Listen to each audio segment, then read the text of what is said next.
Hello students, today topic rural settlements.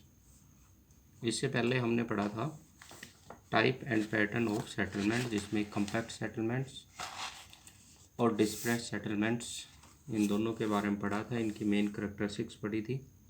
आज हम पढ़ते हैं रूरल सेटलमेंट्स, ग्रामीण बस्तियाँ क्या होती हैं। ये हमने अभी पहले पढ़ा था कि हमारी सेटलमेंट्स होती हैं वो मेन टू टाइप्स की होती है, rural settlement and urban settlement. और इनकी मेन करैक्टरिस्टिक्स भी पढ़ी थी कि रूरल सेटलमेंट्स की करैक्टरिस्टिक क्या है और अर्बन सेटलमेंट की करैक्टरिस्टिक्स क्या है। तो इसमें अब हम आगे बढ़ते हैं। Rural settlement are most closely and directly related to land. Rural settlements होती हैं वो बिल्कुल पूर्ण रूप से भूमि से निकटता का संबंध रखती हैं। They are dominated by the primary activity such as agriculture, animal husbandry, fishing etcetera. Rural settlement का डायरेक्ट जो रिलेशंस होता है, संबंध होता है, वो प्राथमिक क्रियाकलापों से होता है। यहाँ के जो निवासी हैं वो प्राथमिक गतिविधियों में लगे रहते हैं, जैसे कृषि करना, एनिमल हस्बेंड्री पशुपालन करना, एंड फिशिंग मछली पालन करना आदि इनके जो हैं वो मेन ऑक्यूपेशंस होते हैं, इनके व्यवसाय होते हैं। The settlement size is relatively small. इनके साइज जो होते हैं वो छोटे होते हैं। Some factor affecting the locations of the settlement. कुछ फैक्टर हैं जो रूरल सेटलमेंट्स की लोकेशंस जो होती है उसको अफेक्टेड करते हैं। इनमें सबसे पहला जो पॉइंट्स आता है वो आता है वाटर सप्लाई। वाटर जो है वो ह्यूमन बीइंग की बेसिक नीड्स है, और जहाँ वाटर की ईजिली अवेलेबिलिटी होती है, अंडरग्राउंड वाटर, सरफेस वाटर जो प्योर होता है, फ्रेश होता है, वहाँ पर पॉपुलेशंस का डिस्ट्रीब्यूशन और डेंसिटी हाई होती है, जो सेटलमेंट्स के डेवलपमेंट के लिए फेवरेबल कंडीशंस दर्शाती है। इसमें दिया गया है जैसे usually rural settlement are located near water bodies such as river, lake and spring where water can be easily obtained. Sometimes the need of water drive people to settle in otherwise disadvantaged site such as islands surrounded by swamps and low-lying rivers bank. कई बार क्या होता है कि जल की जो आवश्यकता होती है उसको जल की आवश्यकता है वो मनुष्य के ऐसे स्थानों पर रहने के लिए भी प्रेरित करती है जो मनुष्य के रहने के योग्य नहीं होती है, जैसे कि आइलैंड्स होते हैं। और आइलैंड्स के जो स्वैम्पी एरिया होते हैं उसके चारों तरफ के जो दलदली क्षेत्र होते हैं उन क्षेत्रों पर, और लो लेइंग रिवर बैंक और नदियों के निचली घाटी क्षेत्र जो होते हैं, जो फ्लड से अफेक्टेड एरिया होते हैं, उन क्षेत्रों में भी जल की उपलब्धता के कारण लोग वहाँ पर रहते हैं। Most water based wet point settlement have many advantages such as water for drinking, cooking, washing,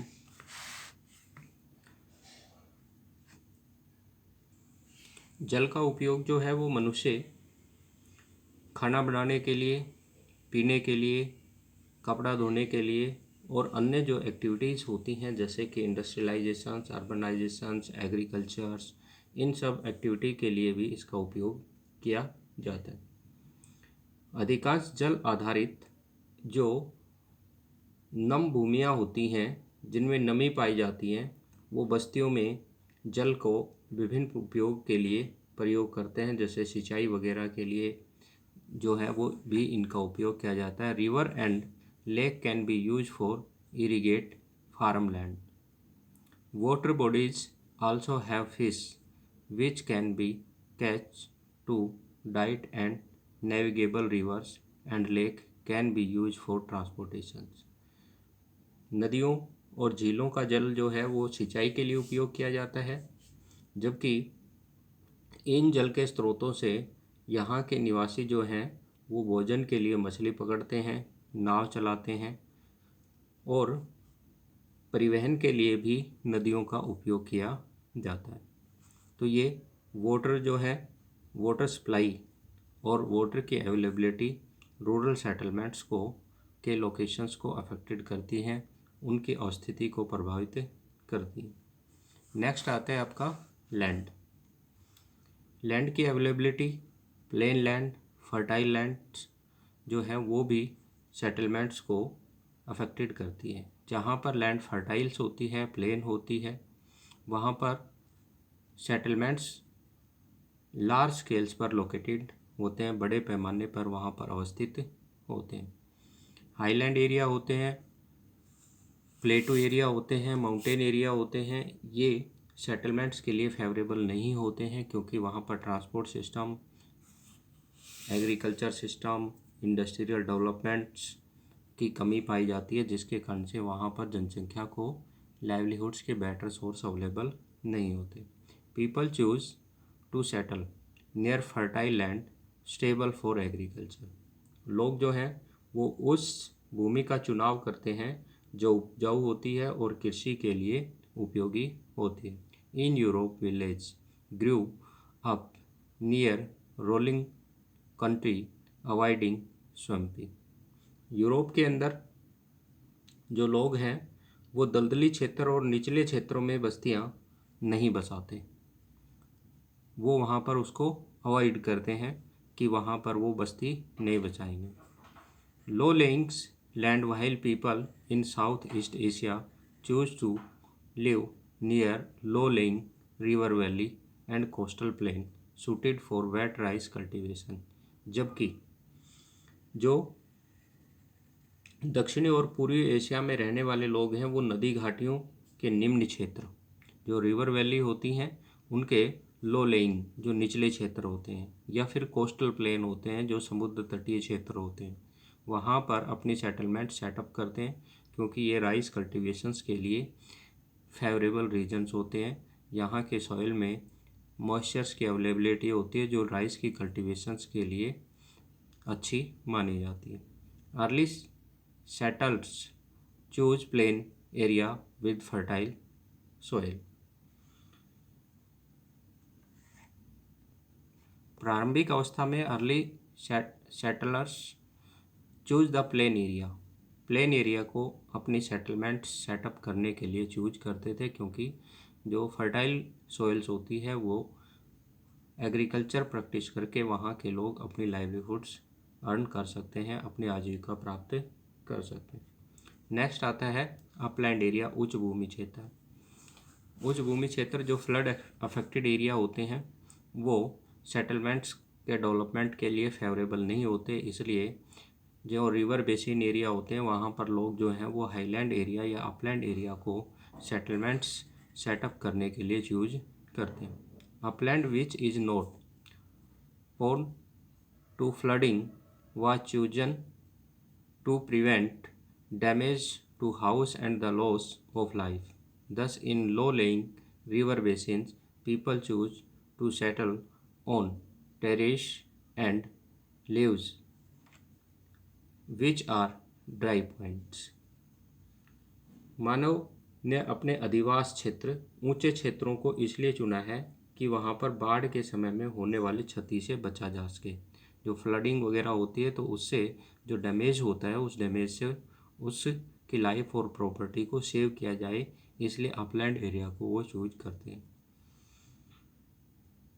नदी बेसिन के निम्न भाग में बस्तियां नदियों के तटबंधों और किनारों पर बसाई जाती है। Thus the low-lying river basins, people choose the settle of the traces.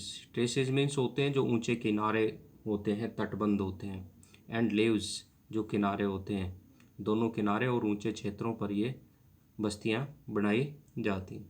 In tropical countries people build their house on site near marshy land to protect themselves for food, insects and animal pests. जो जंगली जानवर हैं कीड़े मकोड़े हैं, उन क्षेत्रों में इन फ्लड से, इंसेक्ट से और एनिमल फीड्स जो होते हैं, कीड़े मकोड़े जो होते हैं, इनसे बचने के लिए लोग जो हैं वो दलदली क्षेत्रों में मकान जो हैं वो स्तंभों पर बनाते हैं। सिटलिट्स मीन्स उसके ऊपर पिलर बना करके, लकड़ियों के पिलर से बना करके, स्तंभ बना करके उनके ऊपर बनाते हैं। जैसा कि ये डायग्राम के अंदर दिखाया गया है कि जो दलदली क्षेत्र हैं, इन दलदली क्षेत्रों में भूमि पर कीड़े मकोड़े वगैरह जो होते हैं, इनसे बचने के लिए लोग जो हैं वो पिलर के ऊपर अपने घर को बनाते हैं, जिससे कि वो इनसे सुरक्षित रह सकें। तो ये थे आपके हाईलैंड एरिया या अपलैंड एरिया। उसके बाद आते हैं आपके बिल्डिंग मटेरियल।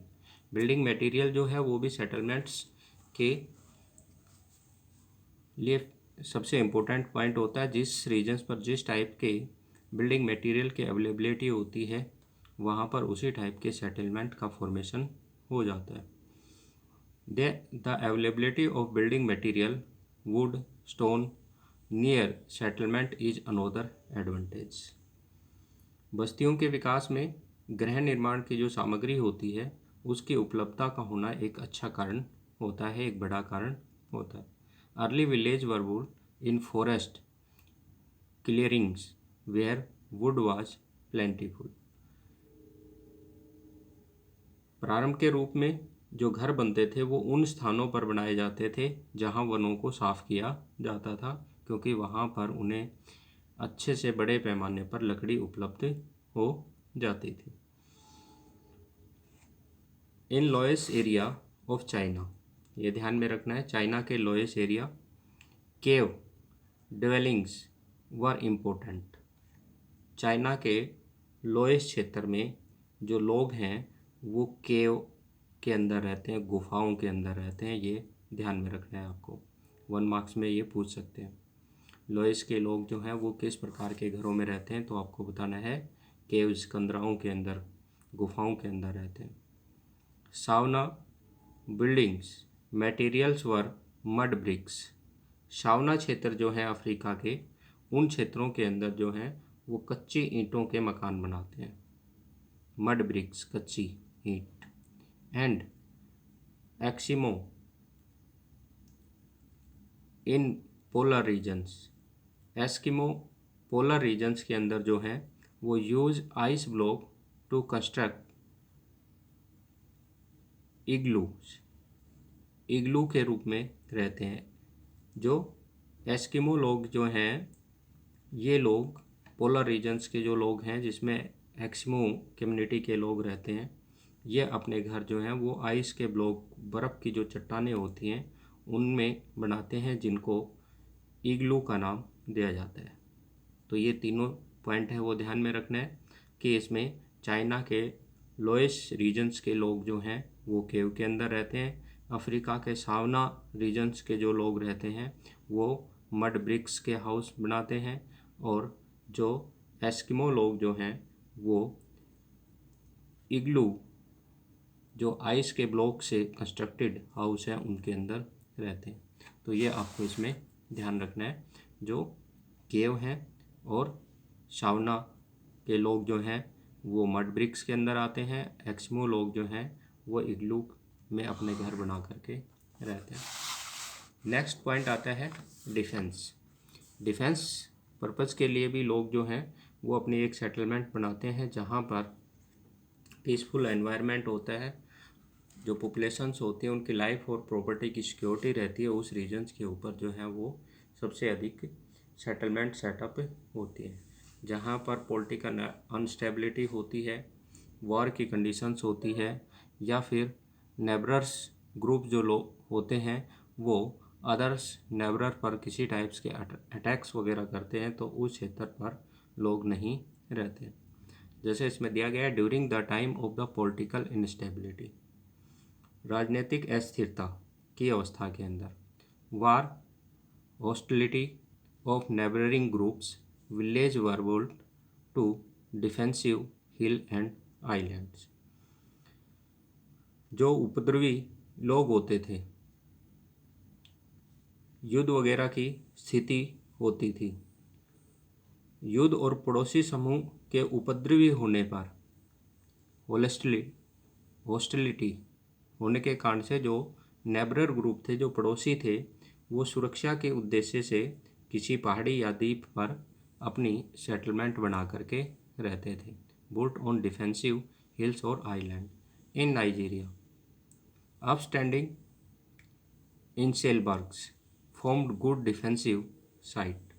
नाइजीरिया में इंसेलबर्ग जो हैं वो अच्छी सुरक्षित स्थिति प्रदान करने के लिए घर बनाए जाते हैं। तो ये आपको ध्यान में रखना है कि इंसेलबर्ग्स जो हैं वो कहाँ पर बनते हैं, वो नाइजीरिया के अंदर बनते हैं। और किस पर्पज़ के लिए बनते हैं, वो गुड डिफेंसिव साइट के रूप में वहाँ पर सेटलमेंट्स ये बनाते हैं। इसी टाइप से in India most of the forts are located on the higher grounds of hill. जो हमारे ज़्यादातर इंडिया के अंदर फोर्ट बने हुए हैं, ये सभी फोर्ट्स जो हैं वो हाईलैंड एरिया पर, पहाड़ी क्षेत्रों वगैरह पर जो बने हुए हैं। क्यों बने हुए हैं? क्योंकि पहाड़ी क्षेत्रों पर दूर से ही जो दुश्मन होते हैं उनकी जानकारी मिल जाती है और ऊपर से अपनी सुरक्षा करना आसान होता है। ऊंचाई के ऊपर से जो लोग हैं वो पत्थर वगैरह वहाँ पर इकट्ठे करके रखते हैं और जब नीचे से कोई भी दुश्मन वगैरह उन पर हमला करता है तो उनसे वो पत्थर फेंक करके, पत्थर लुढ़का करके अपनी सुरक्षा कर सकते हैं। और साथ ही ऊंचाई पर उनको आने वाले खतरे की जानकारी भी प्राप्त हो जाती है। इसलिए डिफेंसिव पर्पज़ के लिए जो लोग हैं वो एक ऐसे साइट पर अपने सेटलमेंट बनाते हैं जिससे उनकी लाइफ और प्रॉपर्टी की बेटर सिक्योरिटी हो सके। नेक्स्ट आता है आपका प्लान्ड सेटलमेंट, नियोजित बस्तियाँ। नियोजित बस्तियाँ क्या होती हैं? जो भी बस्तियाँ होती हैं वो एक वेल प्लान के अकॉर्डिंग बनाई जाती है, जिसके अंदर जो हाउस का साइज है, स्ट्रीट है, ड्रेनेज सिस्टम है और अदर्स जो सेटलमेंट के रिक्वायरमेंट्स के एलिमेंट्स होते हैं वो सभी जो हैं वो प्रॉपरली अवेलेबल हों। उस तरह से एक सेटलमेंट सेटअप की जाती है तो उसको हम प्लान्ड सेटलमेंट का नाम देते हैं। मीन्स एक योजना के तहत सेटलमेंट सेटअप की जाती है तो उसे नियोजित बस्ती कहते हैं। Site that are not spontaneous chosen by villagers themselves. इस तरह की बस्तियां सरकार द्वारा बसाई जाती है। Planned settlements are constructed by the government by providing shelter, water and other infrastructure on the acquired land। जो भूमि सरकार द्वारा अधिकृत की जाती है, उस अधिकृत की गई भूमि पर सरकार जो है वो बस्ती का निर्माण करती है तो उसे हम क्या कहते हैं? प्लान्ड सेटलमेंट का नाम देते हैं। इसमें सभी टाइप्स की जो फैसिलिटी है वो गवर्नमेंट पॉपुलेशंस को जो है वो सिटीजन्स को प्रोवाइड करती है, जैसे शेल्टर, वाटर और other infrastructures. The scheme of villagizations in the Ethiopia and the canal colonies in Indira Gandhi Canal Command area in India are some good example। इसी प्रकार से इथोपिया के अंदर सरकार ने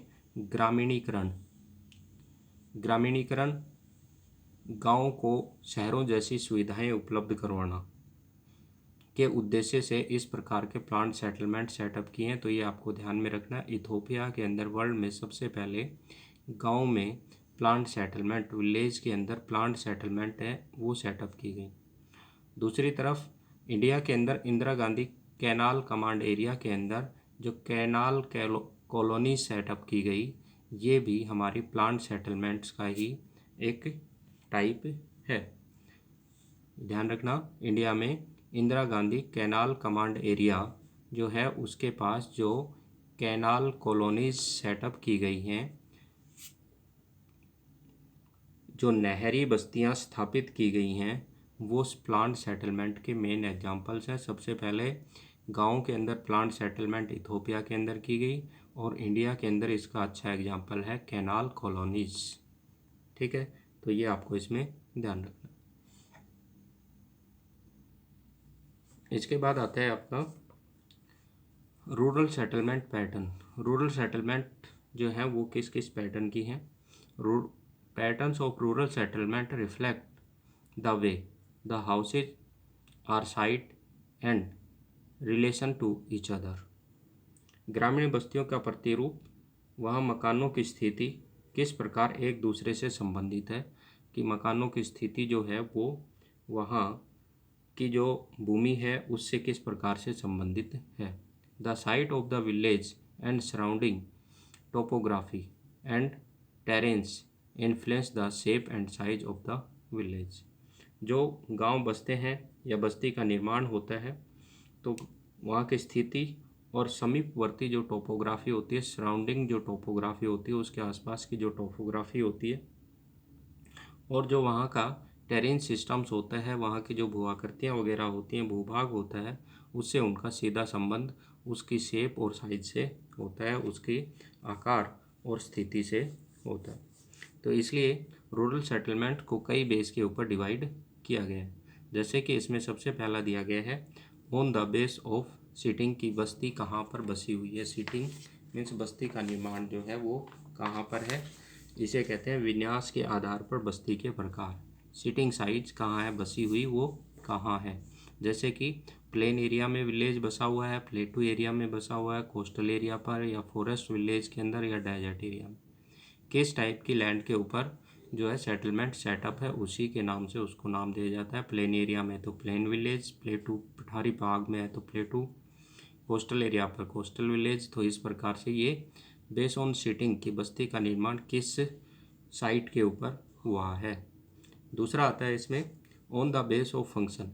फंक्शन मीन्स होता है कार्य, कि सेटलमेंट के अंदर किस प्रकार का कार्य होता है, उसी के नाम से उसको नाम दे दिया जाता है। जैसे कि जो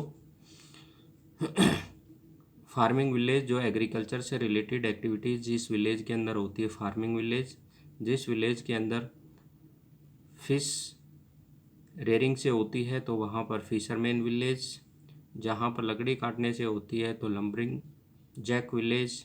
और जहाँ पर पशुपालन से संबंधित होती हैं तो उसको पेस्टोरल विलेज के नाम से जानते हैं। तो ये वहाँ के फंक्शन, गांव में कौन कौन से फंक्शन होते हैं, कौन कौन सी मेन एक्टिविटी होती है, उसके आधार पर। नेक्स्ट आता है on the base of the form और शेप ऑफ द सेटलमेंट, की सेटलमेंट की शेप है वो किस टाइप की है। इसे हमें ज्योमेट्रिकल फॉर्म के नाम से भी जानते हैं। मीन्स अगर ये आ जाते हैं आपकी सेटलमेंट की shape according to geometrical form, तो आपको इसमें देना है लीनियर सेटलमेंट, लीनियर जो सीधी होती है, जैसे कि आपके डायग्राम के अंदर आगे दिया गया है।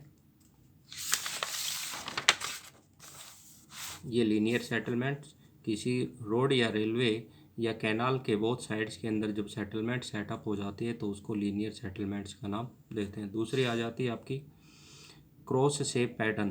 क्रॉस शेप, इसमें टू रोड्स जो होते हैं वो क्रॉस शेप के अंदर एक दूसरे से इंटरकनेक्टेड होते हैं, एक दूसरे से वो मिले हुए होते हैं, तो उनके बोथ साइड्स के अंदर जो सेटलमेंट सेटअप होती है तो उसको हम क्रॉस शेप सेटलमेंट का नाम दे देते हैं। जैसे कि ये एक रोड है और दूसरा रोड ये है, दोनों रोड के बोथ साइड्स के अंदर, तो ये क्रॉस पैटर्न बन जाते हैं। इसके बाद स्टार लाइक पैटर्न हो जाते हैं। किसी मेन पॉइंट के ऊपर डिफरेंट डायरेक्शन से जो रोड्स आकर के एक सिंगल पॉइंट पर इंटरकनेक्टेड होते हैं। किसी भी मेट्रोपॉलिटन सिटी वगैरह जो होते हैं इसके अंदर इस प्रकार से चौक बने हुए होते हैं, इन चौक के चारों तरफ जो होते हैं वो बस्तियां बन जाती हैं, तो ये स्टार लाइक पैटर्न बन जाती है। इसके बाद आती है टी शेप पैटर्न। एक मेन रोड्स होती है या हाईवे होता है, इससे जो विलेज रोड होते हैं या रूरल रोड्स होते हैं वो इंटरकनेक्टेड होते हैं, तो वहाँ पर टी शेप की लोकेशंस बन जाती है। इस टी शेप की लोकेशंस के बहुत साइड के अंदर सेटलमेंट सेटअप हो जाती हैं और उसे हम टी शेप पैटर्न का नाम देते हैं। इसी टाइप से सर्कुलर पैटर्न, कोई भी वाटर बॉडी होती है, इस वाटर बॉडी के चारों तरफ वाटर की अवेलेबिलिटी के कारण से इसके चारों तरफ सेटलमेंट सेटअप होती है, या कोई भी रिलीजियस रीजन होता है, कोई भी धार्मिक स्थल वगैरह प्लेस वगैरह होता है, तो उसके चारों तरफ जो सेटलमेंट्स होती हैं वो सेट होती हैं, तो उसको नाम दे दिया जाता है circle. Double pattern, double pattern में कोई रेलवे लाइन रोड को क्रॉस करती है या कोई रिवर जो होती है वो फ्लाईओवर के थ्रू या ब्रिज के थ्रू क्रॉस होती है तो उन फ्लाईओवर या ब्रिज के बोथ साइड्स के अंदर जो सेटलमेंट डेवलप होती हैं तो उनको हम डबल पैटर्न का नाम देते हैं। रेलवे लाइन होती है, रेलवे लाइन को क्रॉस करने के लिए जब उसके ऊपर से ब्रिज बनाया जाता है। रिवर्स होती है, उसके ऊपर ब्रिज बनाया जाता है। ठीक है, तो इन दोनों पर जब सेटलमेंट किनारों पर सेटलमेंट सेटअप हो जाती है तो उसको डबल पैटर्न सेटलमेंट का नाम देते हैं। तो ये आपको इसमें ध्यान रखना है। ये थी आपकी इम्पोर्टेंट सेटलमेंट्स की पैटर्न्स और उनके आकृति के आधार पर उनका वर्गीकरण। तो ये आपको इसमें ध्यान रखना है। इनके डायग्राम्स बना करके ये क्वेश्चन अगर आपका आता है तो आपको अच्छे से सोल्व करके आना है।